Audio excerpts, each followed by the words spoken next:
I want to be straight with you. Most videos about Kansas City focus on the barbecue, the Chiefs, or some highlight reel of downtown, but honestly, that's not the advice you actually need if you're thinking about moving here. Look, I've helped hundreds of families relocate to Kansas City, and here's what I've learned. If you don't understand how the city really works, the neighborhoods, the housing market, the schools, even the traffic, you can end up in the wrong spot and regret it fast. So this video is different. It's not about hype. It's the real advice I'd give to a friend who's about to make a move, what's amazing here, what's complicated, and how to make sure you land in the right place for your lifestyle. And if you're serious about making Kansas City home, you can head over to movingtokc.net/info, and that'll connect you directly with my team. All right, let's get into it. Kansas City is growing and fast. Between 2020 and 2024, more than 50,000 people moved into the metro. And it's not just folks from the Midwest. People are coming from California, Texas, Florida, New York, all chasing a mix of affordability, opportunity, and lifestyle that's getting harder to find in bigger cities. On the employment side, we've seen billions in investment. The Panasonic EV battery plant in DeSoto is bringing thousands of jobs to the region. Logistics, healthcare, and advanced manufacturing continue to expand. KC has always been a transportation hub, but it's becoming a place where entire industries are choosing to grow. And then there's the World Cup. In 2026, Kansas City will be on the global stage, hosting matches and welcoming fans from around the world. That's already driving new hotels, infrastructure upgrades, and development downtown.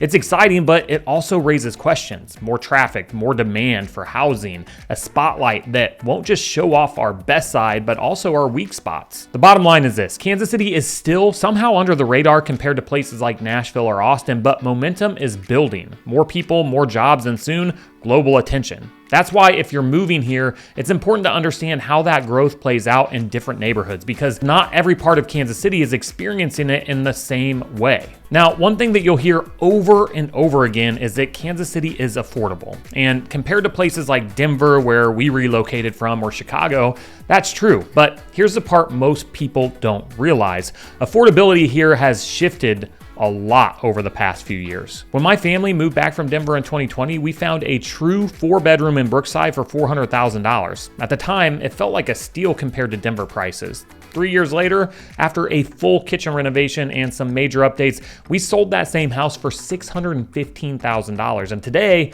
finding a true 4-bedroom in Brookside for under $500 is almost impossible unless it needs a ton of work. And Brookside isn't the only place that's seen that growth. In Johnson County right now, the median sales price is about $480,000 and the average is closer to $580,000. These are areas people ask about most: Overland Park, Brookside, Prairie Village, and those are the neighborhoods where you're going to feel stretched the most. Are there still parts of Kansas City where you can find a house for under $300,000? Absolutely, but those aren't usually the areas drawing in the biggest wave of newcomers. The takeaway here isn't that Kansas City is suddenly expensive, it's that the market has matured. If you're coming here expecting 2015 prices, you're gonna be surprised. Here's the thing about Kansas City: it's not one big unified vibe. It's a city of micro communities, and your experience here will depend heavily on which one you choose. Heck, we have a state line dividing the metro in half. Downtown, the urban core, Crossroads, River Market, Westside feel walkable, creative, and busy. Loft living, art galleries, late night food, and the streetcar right outside your door. South of that, neighborhoods like Brookside and Waldo are quieter, with tree-lined streets, front porches, and local coffee shops. And then Johnson County on the Kansas side, you have suburbs like Overland Park and Prairie Village that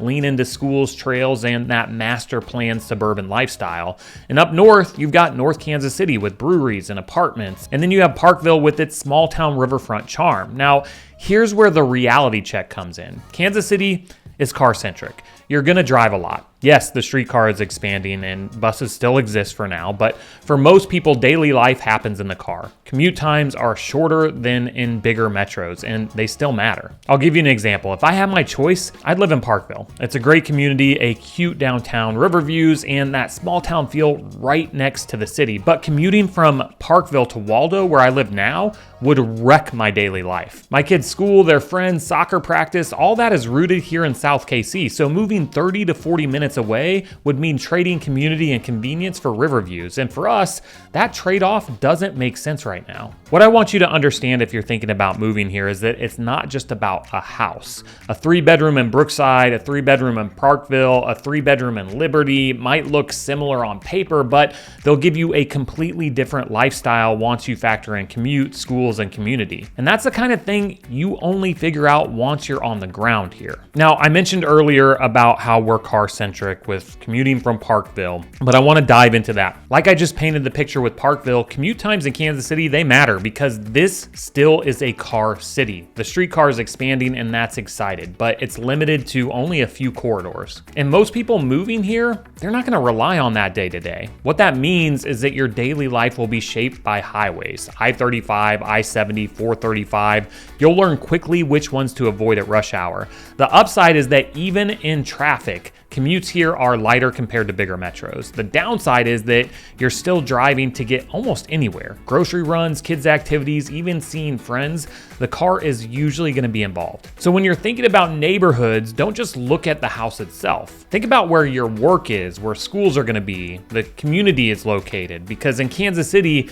the steering wheel is part of your daily routine. Now, two of the biggest questions that I get from people moving to Kansas City are about schools and crime. So let's tackle both. On schools, the KC Metro is split into dozens of districts across 2 states, and the quality varies a lot. Families moving here quickly find out that where you live often decides what kind of school experience your kids will have. On the Missouri side, districts like Park Hill, Liberty, and Lee Summit are strong options, and on the Kansas side, Blue Valley is king, but then you have Olathe, Shawnee Mission, DeSoto, who constantly rank among the best in the region. For my family, it's been a journey. Our boys are currently in private school after spending some time in public schools in Kansas City, Missouri. Like a lot of parents, we've had to weigh the trade-offs. Do we stay in the city and work through fewer options, or make the move into the suburbs where public schools are stronger, but the lifestyle feels so much different? It's one of the most common and most personal decisions families face when moving here.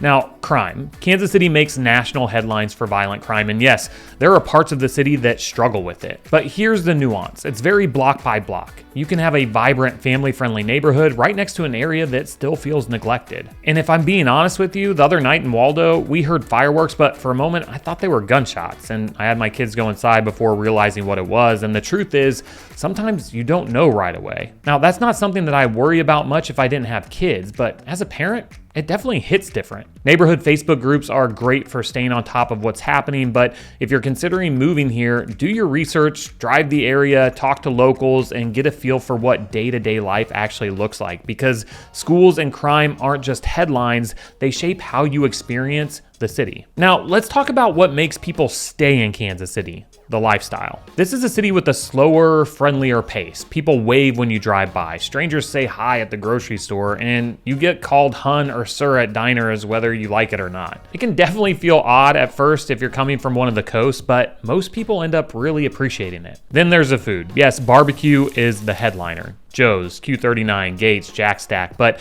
the scene goes way beyond smoked meats. KC has an incredible local restaurant culture, from breweries and coffee shops to James Beard recognized chefs. And if you're a sports fan, man, you're set. The Chiefs, the Royals, Sporting KC, the KC Current, this is a city that rallies around its teams. On top of that, Kansas City punches way above its weight in the arts and culture. The Nelson Atkins, the Kauffman Center, First Fridays and the Crossroads, the Jazz Legacy.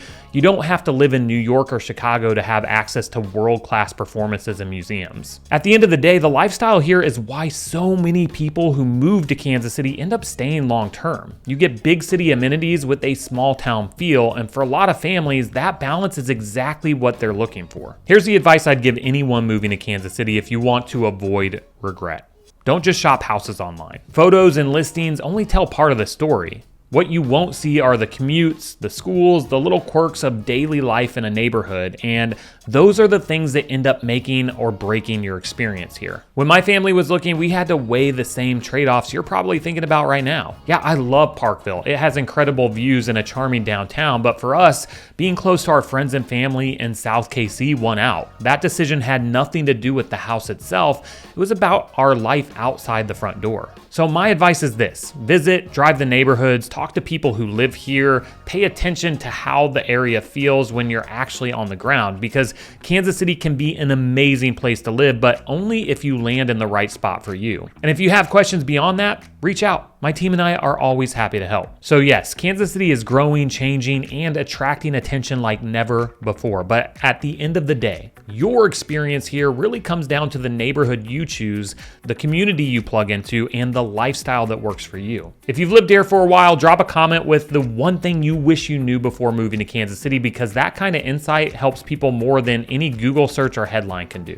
And if you're serious about making the move, head over to movingtokc.net/info. It's the best way to connect directly with my team, get your questions answered, and start figuring out where you actually fit in Kansas City's future. Hopefully this video gave you some real life context about what it's like to live in KC. And if you're at the stage where you're narrowing down the community that's right for you, check out this video right here where I walk through the suburbs that are booming right now. Thanks for watching, and I'll see you on the next video.